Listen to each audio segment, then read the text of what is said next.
Today it's our privilege to have John Peterson come and share with us. Some of you know him, have met him, and heard him speak before.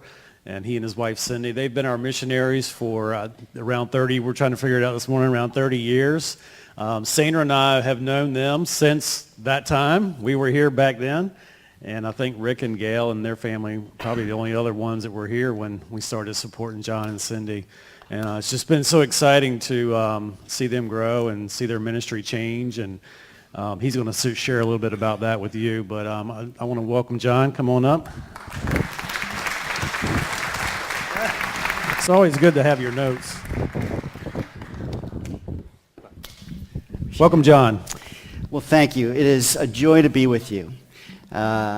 We have a long, wonderful relationship with you. You guys have been instrumental for so many years in helping us get face-to-face with students and faculty here in this country, but other places around the world too. So I have a picture here of our crew, our latest family pic, down in the, down in the blue, I'll say it that way, is our youngest, Emily. And she's a freshman at NC State. Above her, her brother, Stephen. He lives close by, just outside of Raleigh. And on the other side, we have Ashley, our oldest, and her husband, Kellen. And my better half there in the middle. Who's not in that picture is Ian. So many of you know about 4.5 years ago, he was a senior at NC State. And very suddenly, quickly, came down with lymphoma, and he passed about 4.5 years ago. So Cindy would love to be here. She is dealing with chronic migraines, and mornings are the toughest time for her to get over the hump on that. So she may make it to the next service, we're hoping. But she is with her mom. She grew up in Manio, and she intends to be here. So we're hoping to see her yet this morning.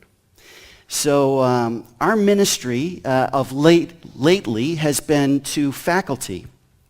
I'm from Michigan originally, Cindy from Manio. We met overseas in Japan on a short-term missions project and got married soon after that. And our first assignment was up in Buffalo, New York. So you can imagine Cindy from Manio moving up in January. Within a week, we had 17 inches of snow, and we were engaged at that time. She was doing an internship, and both my roommate and I, we were down with the flu. And so my sweet little 5'1" North Carolinian fiance decides she's going to shovel us out. So I don't know how long that lasted, but it still makes me chuckle. From there, we moved to Vermont. She didn't know it could get any colder, but it can. But it was all very good preparation, because from there, we moved to Kiev, Ukraine, where we were very accustomed to having snow by the middle of September for our fall retreats, snow in the winter, and snow at our spring retreats. But those were wonderful years. We spent a number of years in Kiev. And then following that, we were in Hungary, in Budapest, Hungary, working with our campus ministry in Eastern Europe and in the former Soviet Union.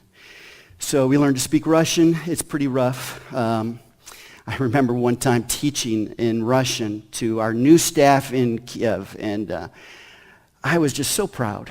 You know, I had done all this work, I practiced, and I had everything figured out.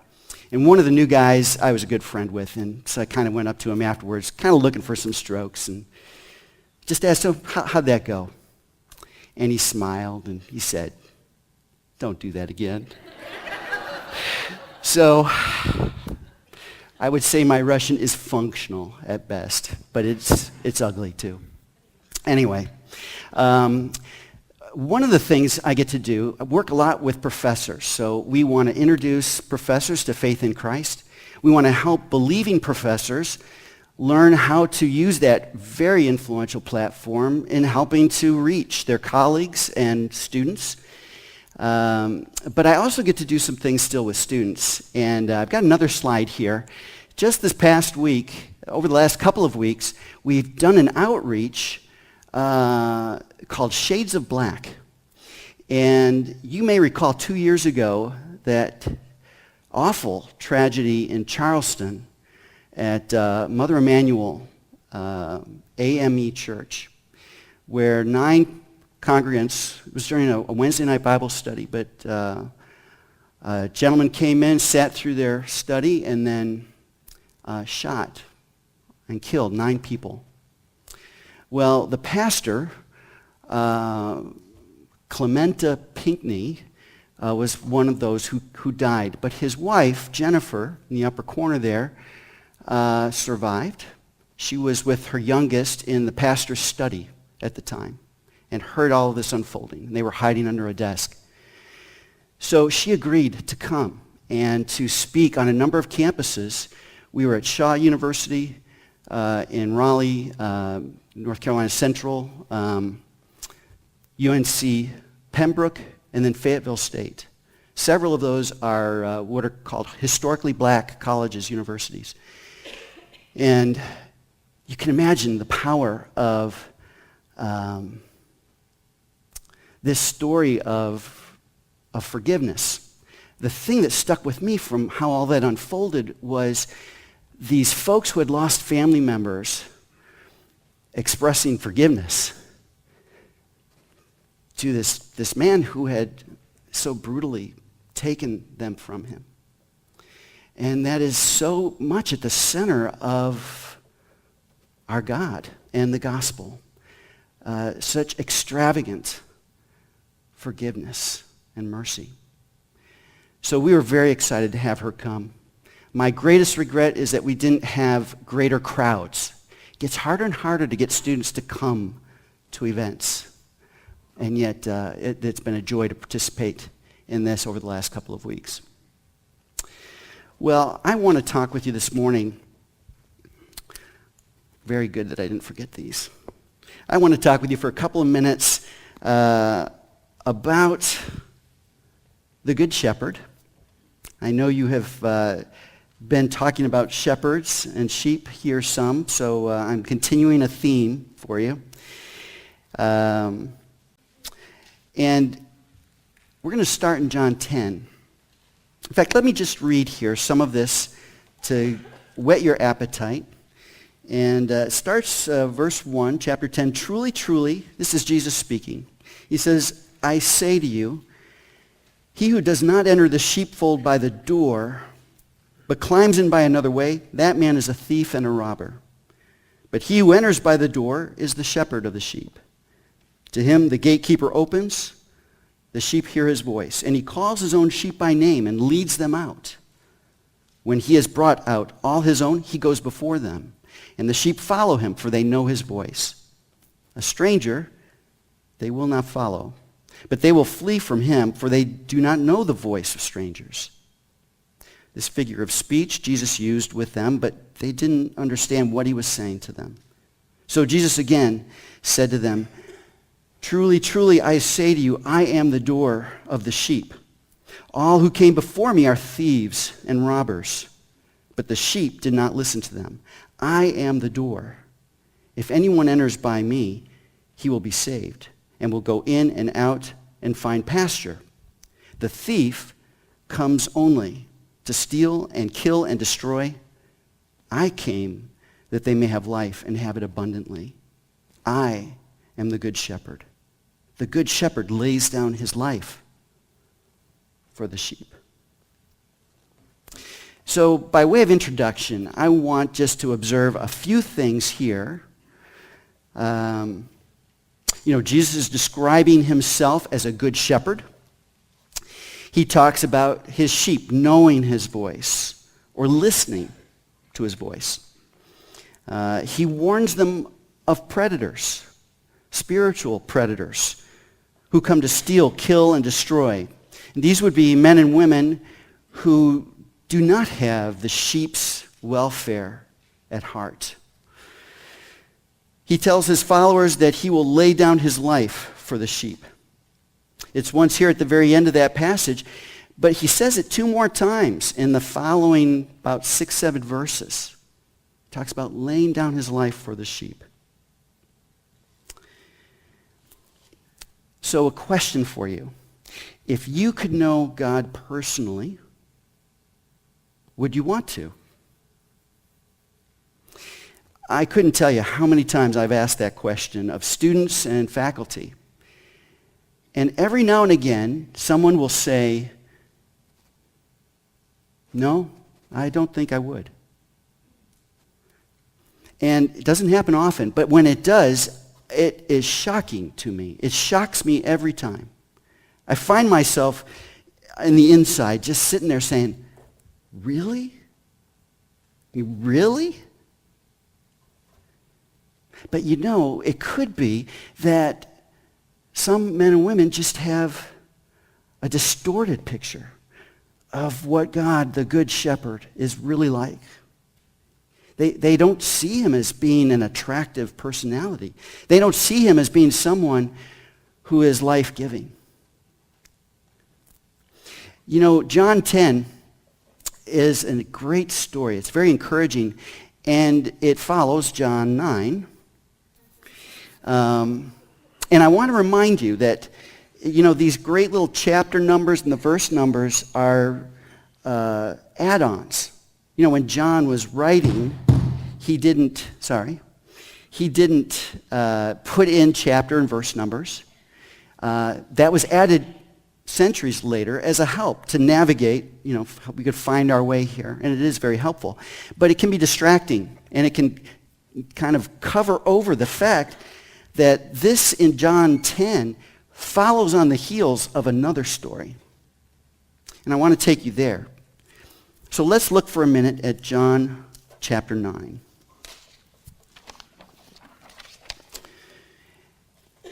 And in this story, we're going to see a real clear picture of what the Good Shepherd is not like.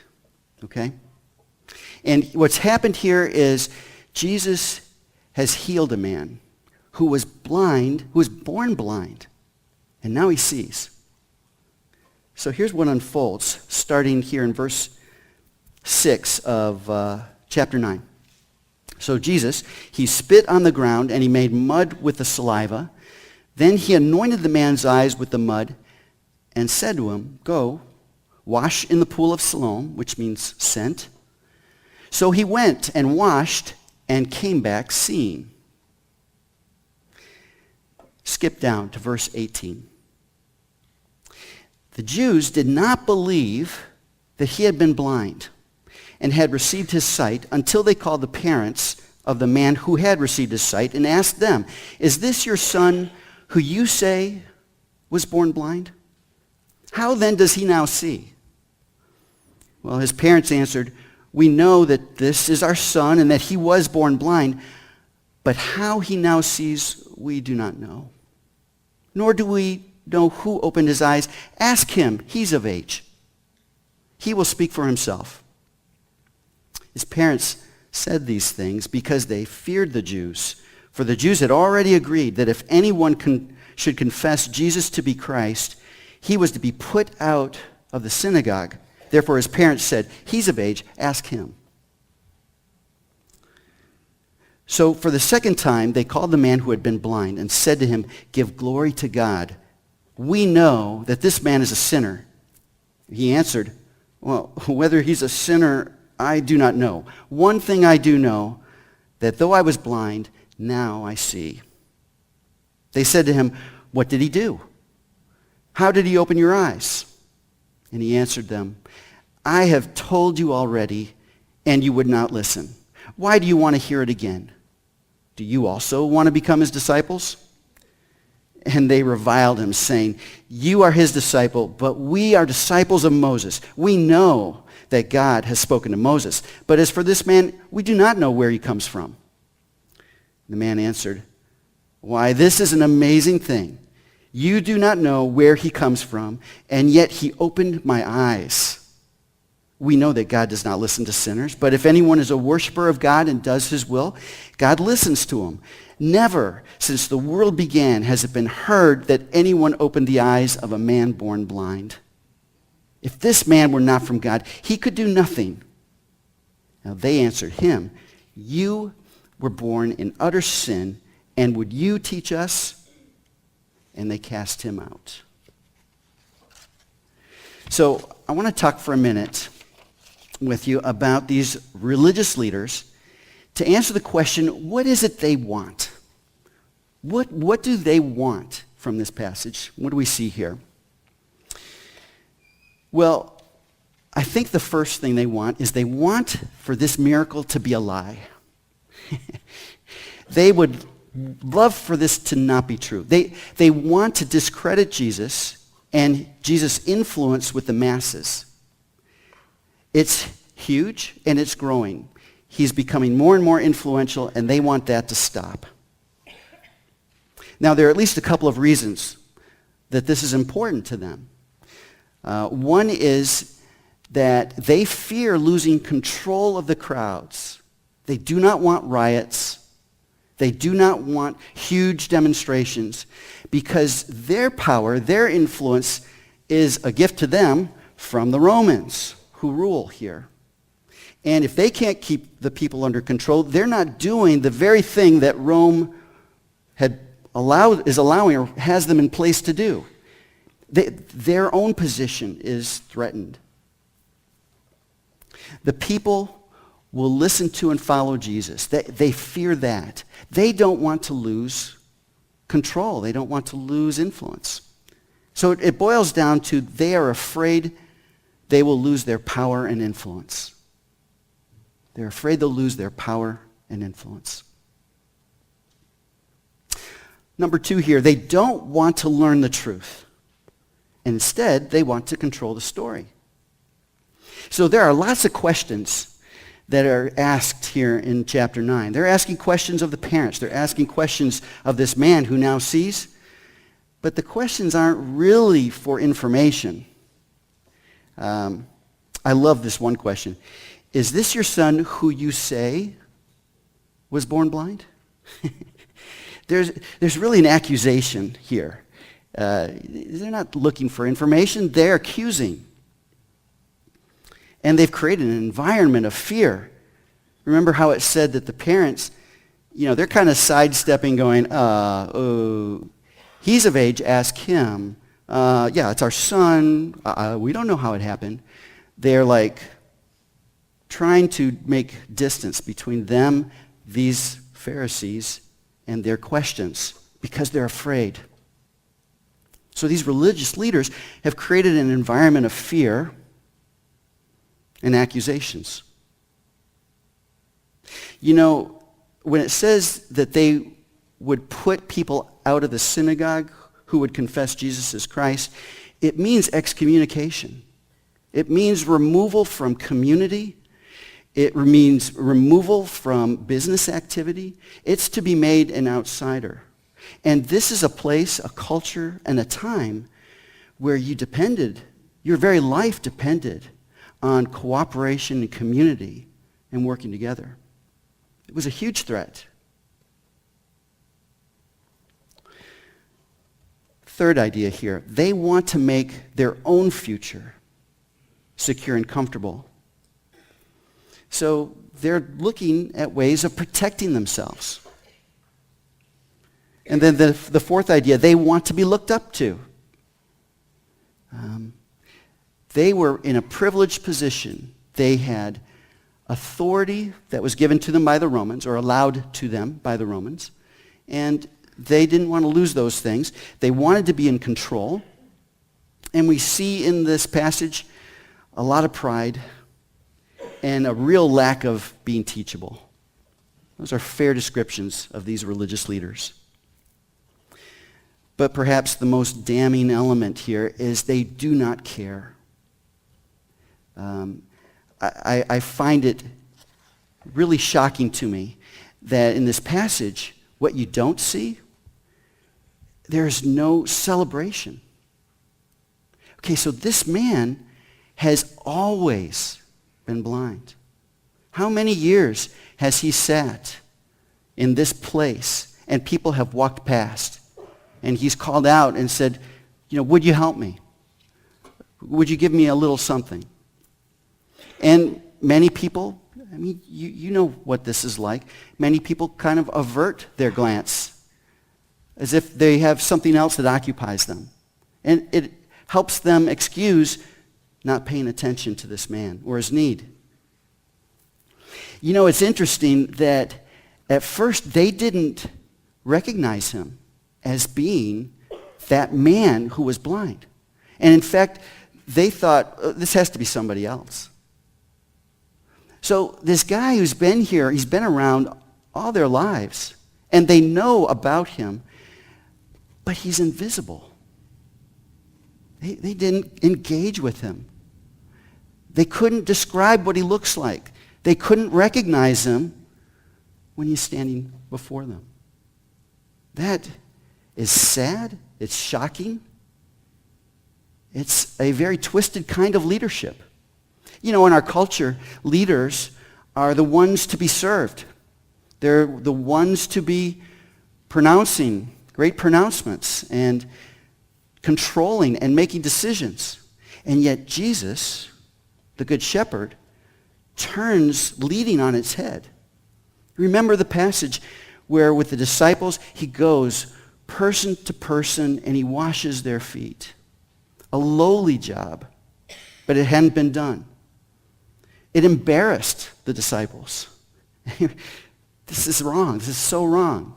You shouldn't be doing this. You're a great rabbi. You're our teacher. You're the Messiah. You shouldn't be doing this. And he says, you see what I've done, you should do likewise. If you want to be first, you should be last. If you want to be in the first place, you should be the servant of all. That's the kind of leader the Good Shepherd is. That is totally contrary to what we observe.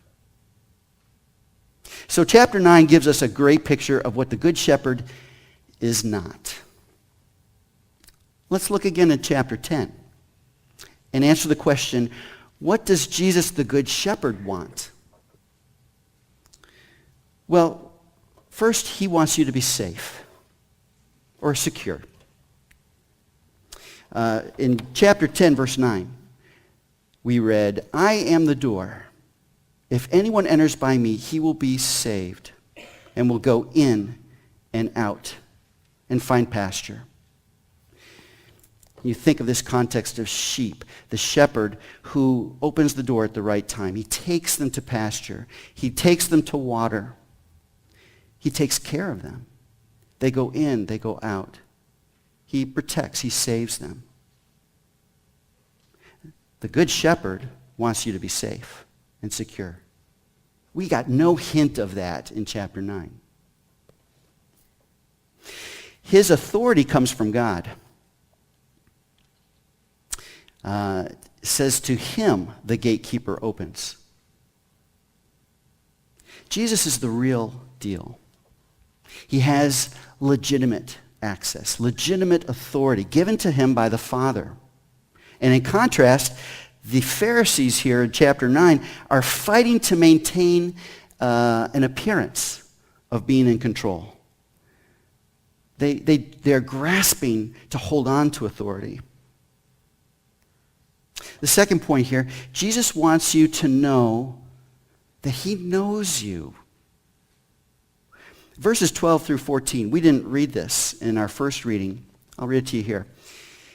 Jesus is speaking. He says, he who is a hired hand and not a shepherd, who does not own the sheep, he sees the wolf coming and leaves the sheep and flees. And the wolf snatches them and scatters them.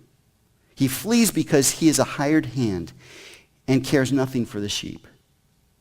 I am the good shepherd. I know my own, and my own know me. What a contrast to the Pharisees in chapter 9, who they couldn't even be sure this is the man that they pass every day on the street. But Jesus knows you. He knows his sheep. And his sheep know his voice, and they follow him. He's not a stranger. You are not invisible to the Good Shepherd. None of us are. Third point here, Jesus wants to lead you and for you to follow him. We read in verses 3 and 4, Jesus speaking, he says, "To him the gatekeeper opens. The sheep hear his voice, and he calls his own sheep by name and leads them out.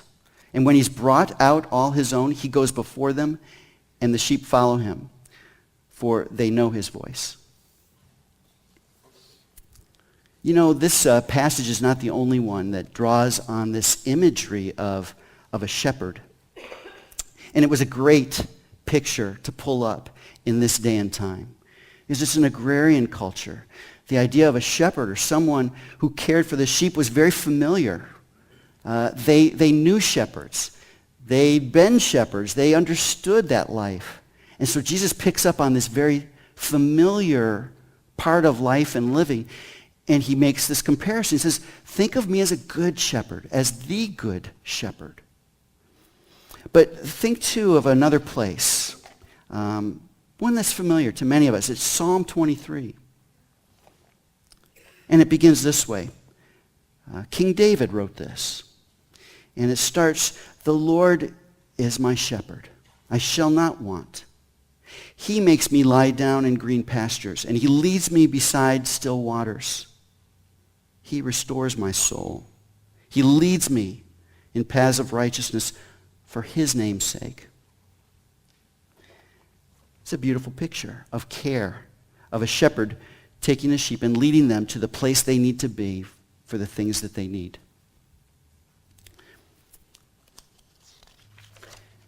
The fourth idea here, Jesus wants to save you from harm and death and give you abundant life. It said that if anyone enters by Jesus, the door, he will be saved and will go in and out and find pasture, in verse 9.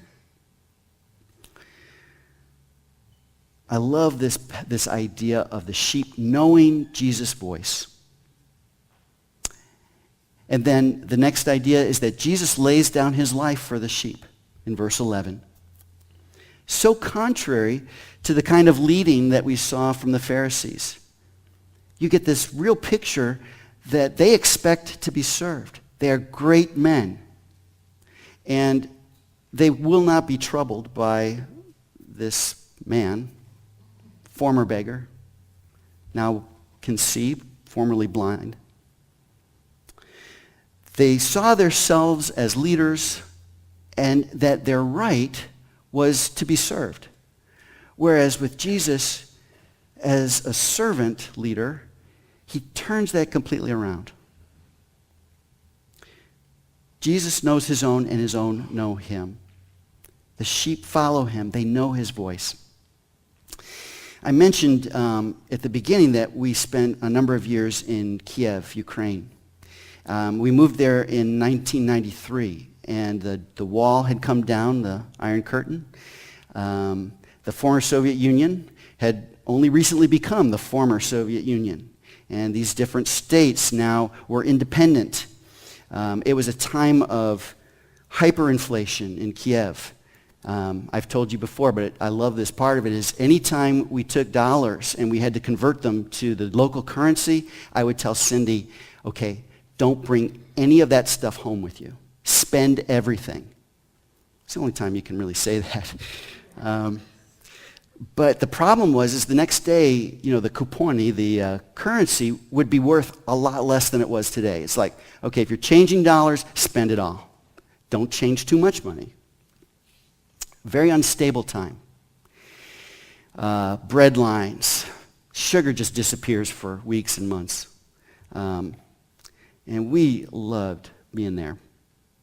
But it was an interesting time in our family. We had just 3 kids at that time.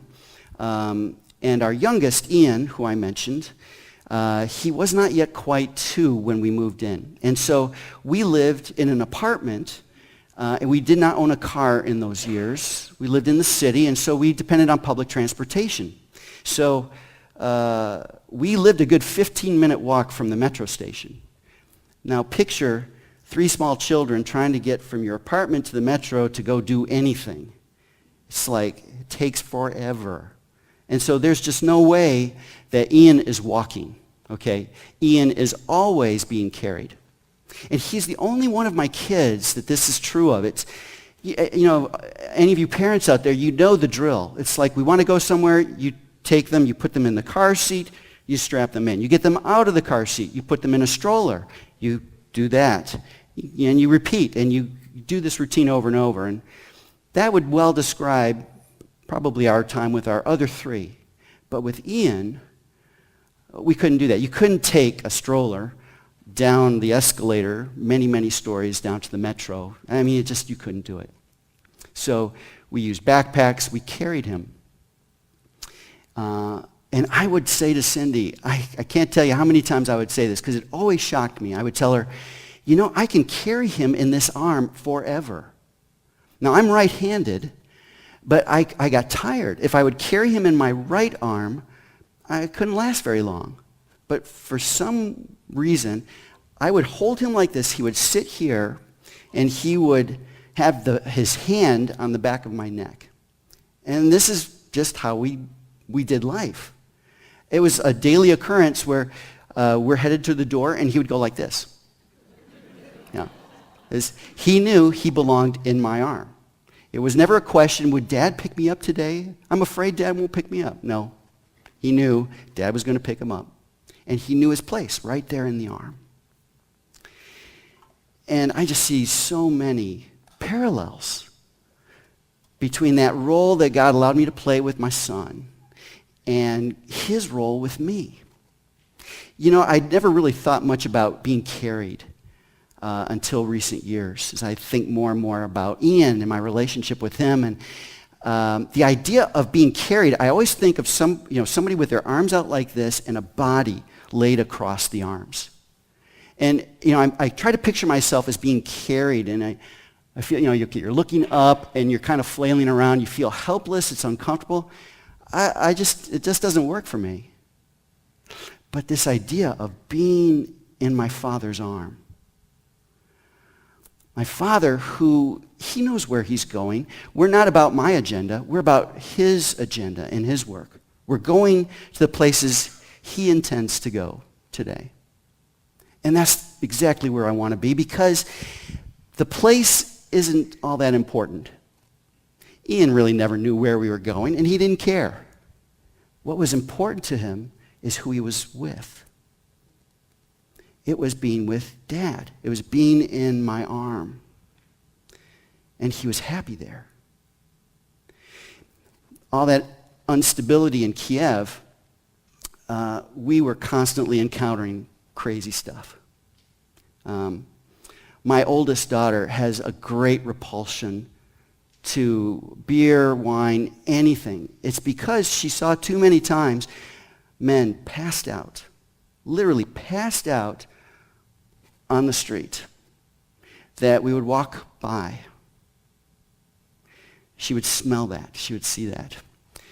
And so as, these Americans walking around, I'm trying not to freak out by every other thing, because you've got small children with you. You've got to kind of keep it together for the kids. And so Ian, being in my arm, he would feel what I felt. If I tensed up, I know he felt that. And if I'm relaxed, he was relaxed. Because if it's okay with Dad, well, then everything's okay.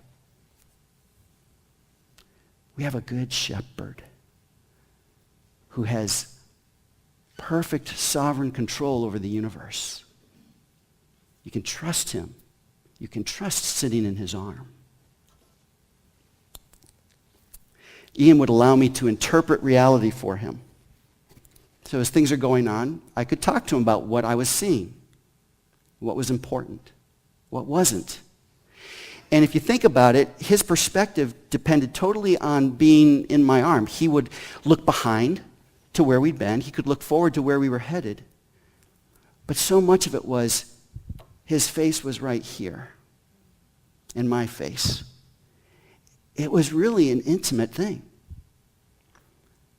And I'll tell you, I grieved heavily the day that he just got too long, too big. Parents, you know what that's like. You're carrying him, and every step you get kicked right here. It's like, okay, we can't do this anymore. Dad can't do this anymore. I hated that. The good shepherd's arm never grows tired. He plans and he knows where he's going and where he's taking you. He's utterly trustworthy, and resting in his arm grows intimacy with him. And he thoroughly enjoys you.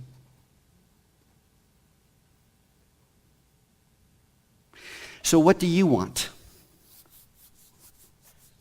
Well, first, I have a question for you. Are you one of God's sheep? In verse 9, Jesus said that if anyone enters by me, he will be saved and will go in and out and find pasture. Have you given up trying to somehow earn God's forgiveness or to make yourself worthy of him? Because it can't be done. Have you come to trust in Jesus' death alone for your sins and his resurrection as the only solution to your separation from God? If you want to talk more about that, I'd love to talk with you. I'm sure anyone among the elders, pastors, would be delighted to process that more with you. Another question, do you point other sheep toward the shepherd? You know, sheep are not smart. They are not bright animals. They are not strong. And they are, in fact, virtually helpless. It's not that sheep are self-sufficient, because without the shepherd to lead them to food and water, pasture, they would die. Jesus said, "Truly, truly, I say to you, I am the door of the sheep. If anyone enters by me, he will be saved and will go in and out and find pasture. I came that they may have life and have it abundantly. I am the good shepherd. The good shepherd lays down his life for the sheep." God calls his sheep to make disciples. That is, followers, other followers of Jesus, other sheep. Friends and family that God's placed in our lives, they need the good shepherd. So do you point other sheep toward the shepherd? Do you experience God as your shepherd, as the good shepherd?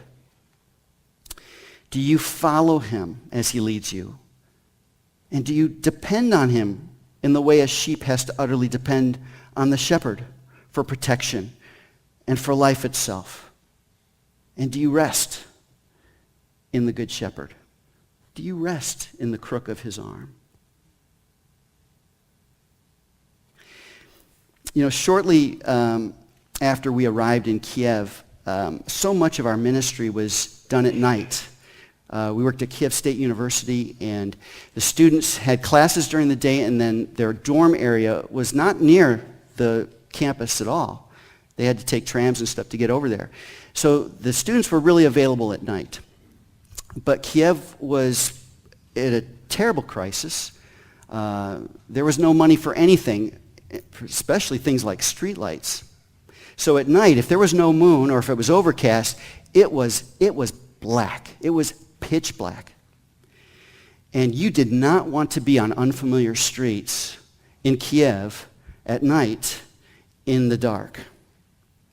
Now, I know what you're thinking, that the key reason is because of crime. And that's not what I'm thinking about. Missing manhole covers. It's only funny until you find one.